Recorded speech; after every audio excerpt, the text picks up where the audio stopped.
Thursday, coming at you live for a weekly training. Now, I gotta know, where are my other warriors at? Who here's a warrior? Drop it in the chat if you're watching the replay, and just drop the word warrior. It'd be fun to see who else we got who's living with type 1 like myself.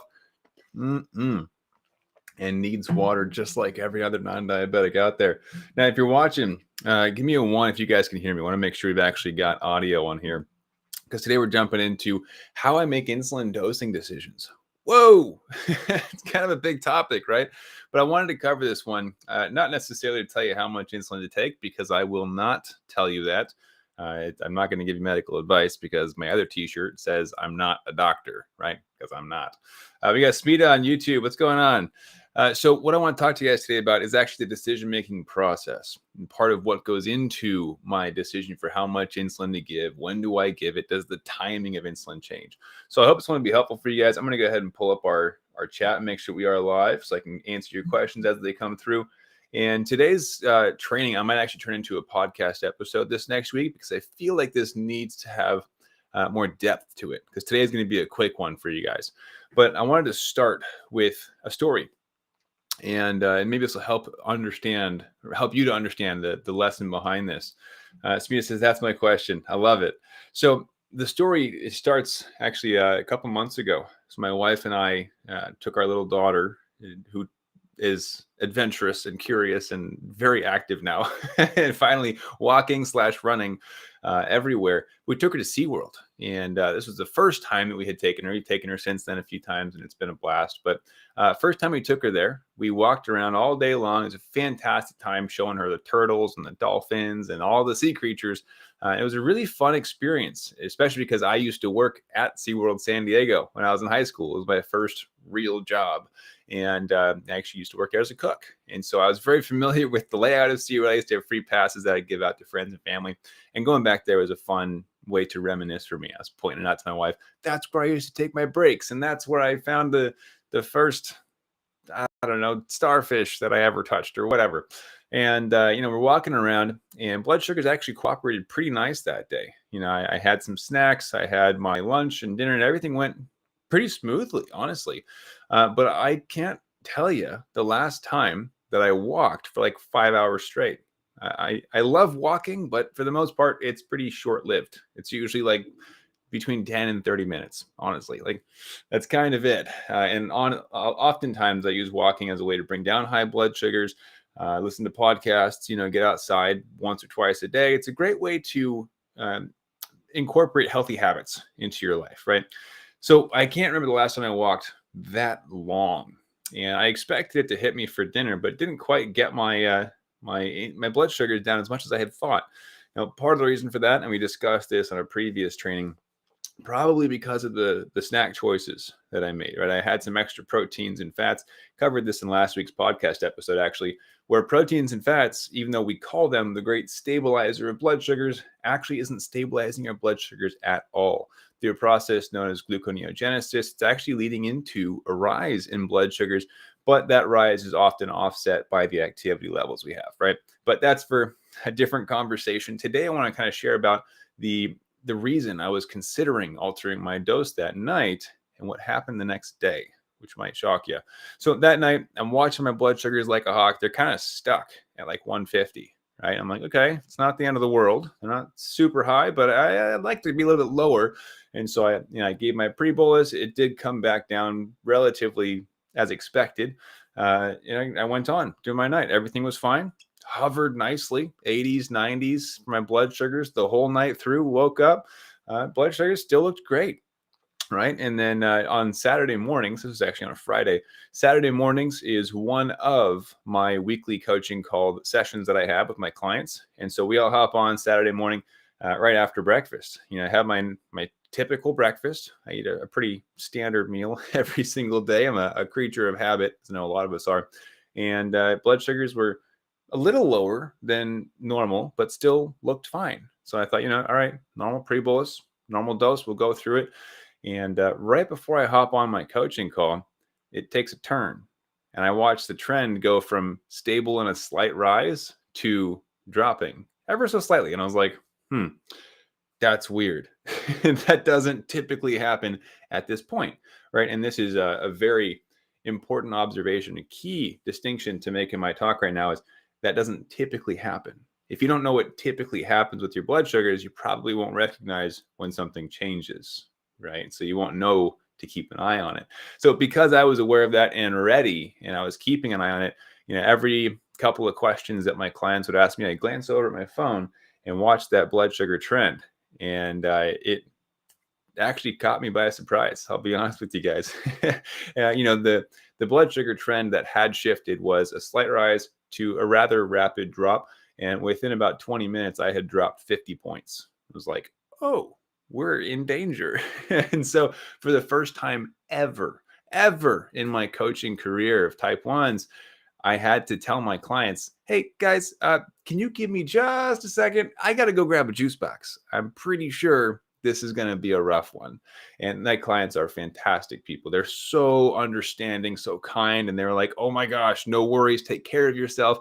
We get it. Like of anybody in the world, we get it.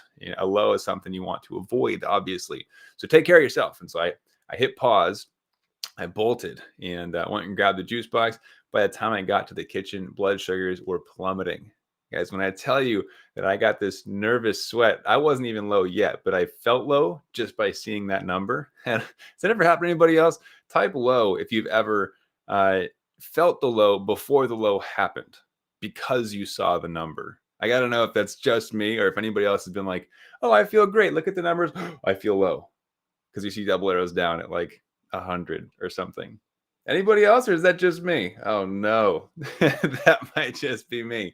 Well, I'll keep an eye on the chat just in case anybody else has ever felt the symptoms just because their brain saw the number and now I feel low. Oh, there we go. Someone on YouTube, we got Francie says low. All right, I'm not alone. Thank you for that. So okay, it must be a delay. We got Neil Thomas says low as well. Cool. So as I'm experiencing this false low before it's an actual low, because it did actually end up dropping pretty rapidly, did a finger stick, double check, and sure enough, I was plummeting. So I crushed a juice box. Like I drank the whole thing, which is 20 carbs. And this is because I had like 6 units of insulin still active and was like, shoot, this is going to be a rough situation, right? If I don't really take care of this. Now all y'all are coming with the lows. I love it. Denise says low. We got another person on Facebook. Jacqueline says, are you okay? I'm okay. Yeah, this is a story of previously, thankfully. Well, let's double check. Let's see what the blood sugars are at right now. I am dropping currently. Wouldn't you know it? No, I'm actually okay right now. I'm at 111 and we're not dropping rapidly, so I think I'll be all right. But always be prepared. I do have sugar nearby.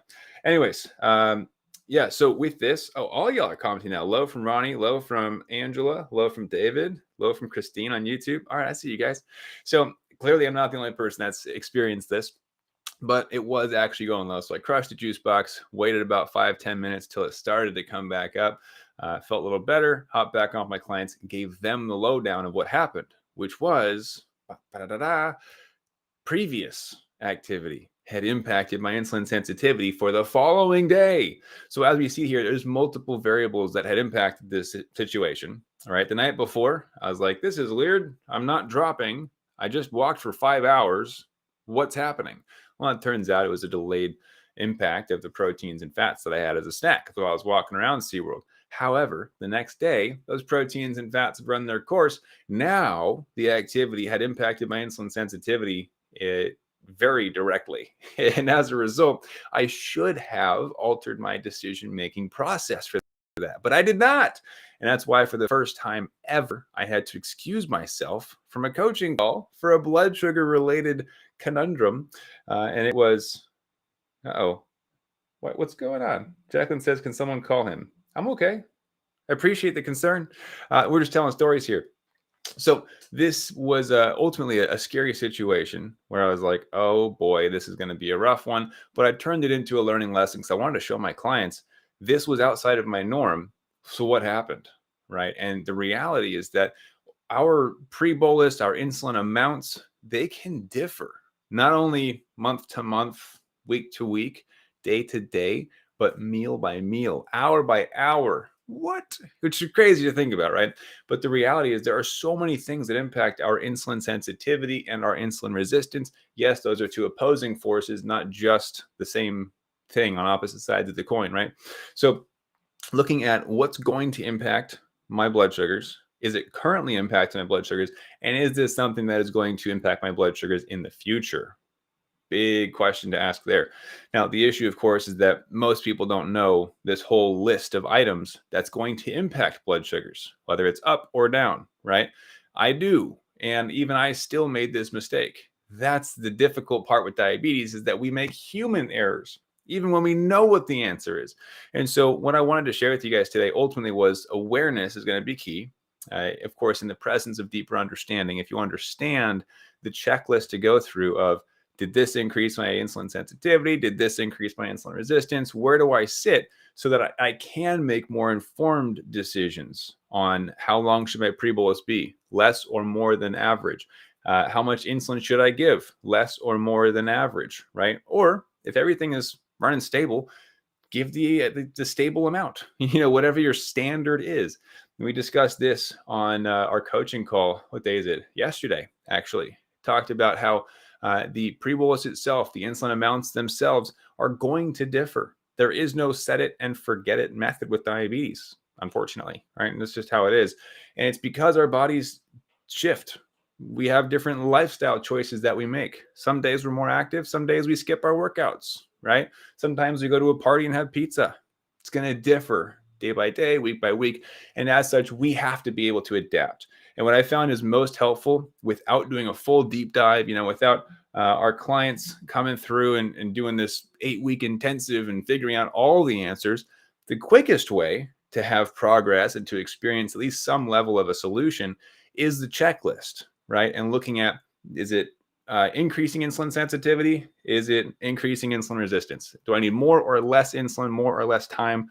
And this is a topic that, of course, we're going to be going deeper into this next month for the Renegade Warriors newsletter. For everybody who jumped in on the last training we did, we called it Expectations versus Reality, which was a fantastic training. I loved hanging out with you guys on that one. In fact, who here was on that training? Give me type the word training. We'll just do that. Type training if you were on that webinar with me. I know we had a lot of people flood in for that one. I'm going to sip on my water because apparently we've got a lag in the video. Arlene says yes, hour by hour. Love it. So yeah, let me know, guys, if you have or if you were in that training, because if everybody's there, I don't have to talk about it. But in that training, we talked a bit more about decision-making processes and how we go through these checklists and then how we can influence our decisions with the knowledge gained from those and from previous patterns, trends, all these things with our blood sugars. See, diabetes is an all-inclusive disease. Like we have to consider everything, which makes it frustrating, but doable. I think that's one of the key distinctions too. This isn't a disease that just kills you slowly and there's nothing you can do about it. This is a disease that if we take control over our situation, we can live a long, healthy, and happy life. No different than anybody else. Well, a little different, right? We have to give ourselves insulin. We do have to put in a little bit of extra homework time with the math whenever we go to eat food, right? But really, we can live a full, fulfilling life if we choose to put the work in. And that's the big caveat there. We got a training in the chat from Ronnie. Awesome. So it looks like a couple people might not have heard about it yet. That's cool. So because people apparently weren't there, maybe didn't hear about it, it was free. And that was a week or two ago. Since you guys haven't heard about it, I know I'm talking a lot about checklists. Everybody who was on that training had the opportunity to grab the checklist or grab future access to it. So would it be helpful if I shared a way to get access to those checklists? As far as like how I make decisions, what I look at for insulin timing amounts, the checklists, if I'm high versus if I'm low, would that be helpful? If not, we can just kind of roll through into the last bit of this, but let me know. Just a quick yes or no. It's super easy.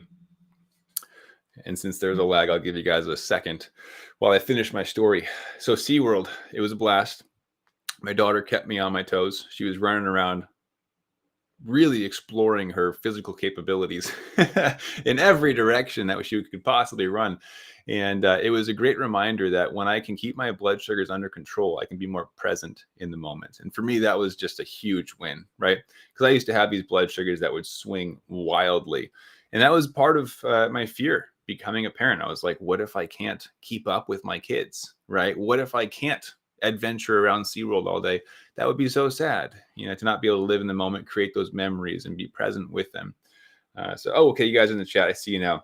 We got a yes from Bill, yes from Neil, yes from Suzanne, yes from Michelle, yes from Galena, yes from Francie, yes from Robin. You guys are awesome. Okay, so what we'll do then, obviously that training, I told everybody there that if they wanted to get access to the checklist, it's going out to everybody who's part of the Renegade Warriors newsletter. That's just included. Every month we kind of just do fun stuff for them. But if you guys also wanted to get access to that, there is one way to get it, and that is becoming a subscriber to the Renegade Warriors newsletter. So each month we send out a printed, it's like a magazine for type 1s. It's stories from our clients on what's working for them, our high-level clients. It's experiments that I'm currently running, like this last one, right? And the checklists. It's resources, it's mindset, it's motivation, all this stuff packaged into this cool printed magazine type thing that's shipped to your doorstep. And in addition to that, you get a bunch of other fun stuff like monthly call-ins. This last month, it was a full masterclass on my decision-making process. You guys just get that. So what I'd like to do now, just to make sure like anybody who is interested gets to ask questions, and if you wanted to connect over that, if you're not yet part of the newsletter, because if you're part of it, you get it like included. But if you're not yet a subscriber, what I want you to do is type the word Renegade, because it's the Renegade Warriors newsletter. And the reason it's called that is because we think differently. We're not going to settle for just good enough blood sugars. So I'm constantly experimenting and sharing a lot of that research and data with you guys as well. But if you're not part of it yet, type the word Renegade, and I or someone from my team will reach out to you. And that way you can ask any questions that you might have. We'll get you a special link that will add you into the group that gets that checklist as well. Because that checklist will go out with the next newsletter, which gets shipped in a couple days. And so if that's something that's interesting to you, just type the word Renegade. We'll talk, get you some more info, and see if it's a good fit. So I see you guys. We got Renegade from Michelle, Renegade from Neil, Renegade from Francie, Renegade from Galena. I see you guys. Awesome. So because you guys are quick to comment, I'll personally reach out as soon as you wrap up for today. But think about diabetes as one big equation, right? The more information we have to fill in the equation, the more certainty we have, which means the more control we get to result. And of course, less effort. It's always a nice little bonus, right? But you got to put the effort in initially to learn the equation. And that's the key distinction. There is no easy fix, but there is a simple one. It's not easy. And so if you're willing to put the work in initially, it tends to run a lot smoother in the long term. So I see more of you guys. Robin says Renegade. Thelma says training. Oh, cool. Yeah. So I got you guys. I'll reach out to you. Big picture, though, how I look at dosing my insulin, I'm running through that checklist. That's how I make my decisions every single day, every single meal. So instead of thinking, I hope this works. Ooh, I wonder what's going to happen. It's just a checklist. Yes, no, yes, yes, yes. Okay, let's go. Right. And that's how I determine, is my pre-bolus going to be longer or shorter? Is my dose itself going to be all up front? Is it an extended bolus? Is it a split bolus? Is it a post bolus? We talked about the 6 different types of bolusing in a previous newsletter as well. So the newsletter is really the place to get your golden nuggets of T1D advice and updates, because that's where I put all the good golden nuggets. So looking forward to getting you guys part of that crew. We've also got our next training, next call-in coming up, I think in a week and a half. So anybody who is jumping in today, you guys get included in that too. All sorts of fun stuff. Anyways, been great hanging out with you guys. Remember that this is how I make decisions. It's all a framework. It's not by the seat of my pants. It's not by pure luck that my blood sugars just cooperate, right?